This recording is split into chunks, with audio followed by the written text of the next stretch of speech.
Hello and good evening viewers, कैसे हैं आप लोग। स्वागत है आपका शेयर बाजार ज्ञान की एक और वीडियो में। और आज की इस वीडियो में हम बात करने वाले हैं एनबीसीसी इंडिया लिमिटेड।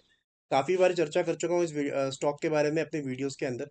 काफ़ी पसंद है मेरे को इस लेवल के ऊपर में, चार्ट्स बहुत ही बेहतरीन है। और एक और खबर आज आई है एनबीसीसी के अंदर में, तो वो खबर के बारे में बात करेंगे। और उसके बाद में हम बात करेंगे कि जो लेवल्स अभी चल रहे हैं नीचे की तरफ और ऊपर की तरफ में, कौन सा लेवल है जिनका आपको ध्यान में रखना है और क्यों इतना बेटर मुझे लगता है एमबीसीसी का शेयर ये है। चलिए शुरू करते हैं। सबसे पहले खबर की बात करें तो नवंबर के महीने में आए हुए बिजनेस की बात कंपनी ने बताई है, पोस्ट करी है, रिलीज करी है। और इन्होंने ये कहा है कि नवंबर में टोटल बिजनेस जो है वो 300 करोड़ का एनबीसीसी की कंपनी ने किया है।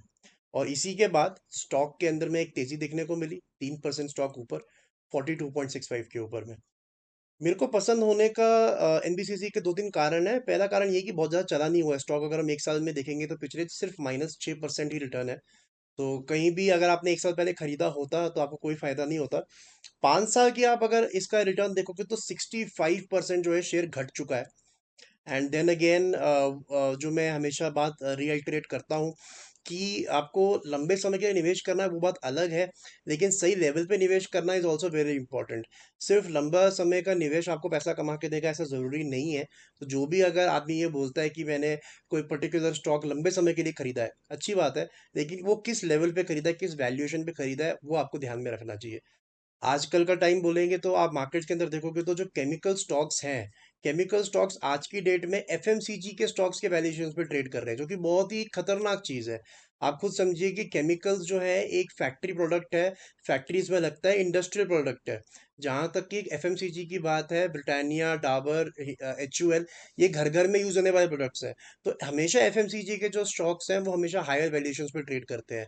तो अभी भी मुझे कुछ सवाल भी कमेंट सेक्शन में आए थे कि केमिकल स्टॉक से क्या करना चाहिए, दूर रहना चाहिए। मैं तो ये बोलूंगा बिकॉज आपको वैल्यूएशंस का ध्यान रखना है इस समय के ऊपर में। तो ये हो गई बात वैल्यूएशंस की एनबीसीसी की। काफी अच्छा इसका लगता है इस इन लेवल्स के ऊपर में।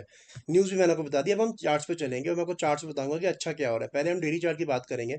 दोस्तों, चार्ट पे डिटेल में बात करने से पहले मेरी आपसे एक छोटी सी रिक्वेस्ट है कि अगर आप मेरे चैनल पे नए हो तो आप प्लीज़ मेरे चैनल को सब्सक्राइब कीजिए, ताकि रोज़ आने वाली वीडियोस आपको लगातार मिल सके। तो देखिए, डेली चार्ट्स मैंने खोल ली एनबीसीसी के आपके स्क्रीन के सामने। और बहुत ही अच्छा बेस बिल्डिंग फॉर्मेशन है। पहले मैं बेस की बात करूंगा, फिर मैं ऊपर की बात करूंगा, ठीक है। पहले नीचे के लेवल्स की बात कर लेते हैं। तो देखिए, इसका जो पूरा का पूरा ऊपर की तरफ जो चलन शुरू हुआ है वो यहाँ से हुआ है। डेली चार्ट है तो लगभग अक्टूबर मिडिल से, जब 31-32 रुपए का शेयर था, तब से ऊपर लगातार चलता ही गया है। और यहाँ पे जाकर थोड़ा सा कंसोलिडेटेड शेयर ने किया है। तो मैंने आपको हमेशा एक ही फॉर्मूला बताया है, कभी भी आपने शेयर खरीदा है और वो अप ट्रेंड में है, आपको ट्रेल कैसे करना है। When ever there is a red candle followed by two green candles, जब भी एक रेड कैंडल के बाद में दो ग्रीन कैंडल्स बनती है, वो उसका बेस बन जाता है, राइट। और उसके बाद में आपको उसको ट्रेल करते चलना है जब तक वो पूरा फॉर्मेशन टूट नहीं जाता। ठीक है, तो आपको अगला कहाँ मिलता है यहाँ पे फॉर्मेशन, वो मिलता है आपको लगभग यहाँ पे। ठीक है, ये लेवल टूटा है, नहीं टूटा है। उसके बाद में आप जाते हो नेक्स्ट लेवल के ऊपर में, अराउंड यहाँ पे। तो उसके बाद में आप देख सकते हो, ये इस वाली कैंडल पे जाएंगे। रेड कैंडल के बाद में दो ग्रीन कैंडल्स यहाँ बनती है। तो ये इसका अगला बेस बन गया। और इसको थोड़ा सा क्लस्टर ना हो जाए इसलिए थोड़ा सा क्लियर कर देता हूँ इसको। तो जो इसका रीसेंट बेस था वो अराउंड द लेवल्स ऑफ यहाँ पे था, जो कि है अराउंड 35 रुपए के लेवल्स पे। उसके बाद में उसने रिसेंटली यहाँ पे अपना बेस शिफ्ट किया अराउंड द लेवल ऑफ 37। अब 37 के बाद आप नोट करना, पूरे दिसंबर के अंदर में, नवंबर एंड के अंदर में, एक बारी भी आपको ना यहाँ से यहाँ तक ये फॉर्मेशन नहीं दिखेगी पिछले 10-15 दिन के अंदर में। तो इसके अंदर में लोग क्या करते हैं, जब 43-44 चले जाना, थोड़े से इम्पेशेंट हो जाते हैं, बिकॉज नीचे की तरफ में सपोर्ट काफी नीचे 37 का है।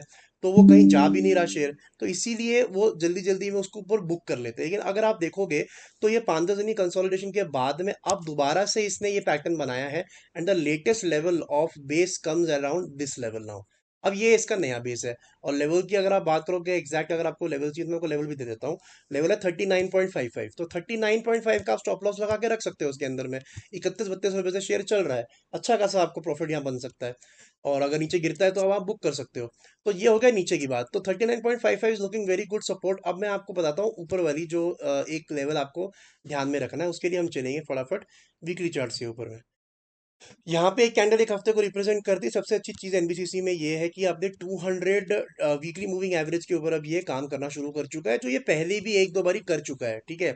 लेकिन पहले क्या नहीं हुआ है, पहले ये नहीं हुआ है कि जब भी ये 200 वीकली मूविंग एवरेज के ऊपर जाता है ना, तो जो रेड कैंडल बनाता है, रेड कैंडल को फिर ऊपर की तरफ तोड़ता नहीं है। यहाँ पे अगर पिछला वाला ब्रेकआउट अच्छा होता, तो यहाँ पे आपको यहाँ पे आपको इस रेड कैंडल के ऊपर एक ग्रीन कैंडल यहाँ बनती, और एक बार ग्रीन कैंडल यहाँ बनती फिर ये ऊपर की तरफ चलता। अब यहाँ पे बहुत बड़ा चांस है ये चीज रिपीट होने का। ओवर हियर रेड कैंडल बनी हुई है और साथ ही में आपको ग्रीन कैंडल दिख रही है, तो जैसे ही ये वीकली लेवल के ऊपर में वीकली कैंडल पे 43.4 को पार कर देगा, तब आपको इसके अंदर में नेक्स्ट लेग ऑफ रैली दिखेगी, और फिर ये जाएगा ऊपर 50 रुपए तक के लिए। उसके बाद में दोबारा इसको रिव्यू करेंगे। सो नीचे की तरफ 39.5, ऊपर की तरफ 43.4, ये आप ध्यान रखो। 43.4 वीकली क्लोजिंग, मतलब अगर कल चलता है या फिर अगले हफ्ते चलता है, फ्राइडे को क्या 43.4 के ऊपर बंद हुआ है कि नहीं हुआ, आपको खाली ये देखना है। और वहां से फिर आपको ट्रेल करते चलना है डेली चार्ट्स के ऊपर में। उसका स्टॉप लॉस कैसे ट्रेल करना है वो मैंने आपको ऑलरेडी बताया। नहीं समझ आया तो मेरी एक वीडियो है how to trail a stop loss, मेरे चैनल पे पड़ी हुई है, जाके आप देख सकते हो। तो दोस्तों ये था सारा का सारा detail on the NBCC share. I hope आपको समझ में आया। मेरे चैनल को सब्सक्राइब नहीं किया है तो आप प्लीज़ सब्सक्राइब करो, और कोई सवाल है तो कमेंट सेक्शन में ज़रूर डालो। मैं मिलूंगा आपसे अपनी अगली वीडियो में। तब तक आप अपना ख्याल रखें, and all the best guys.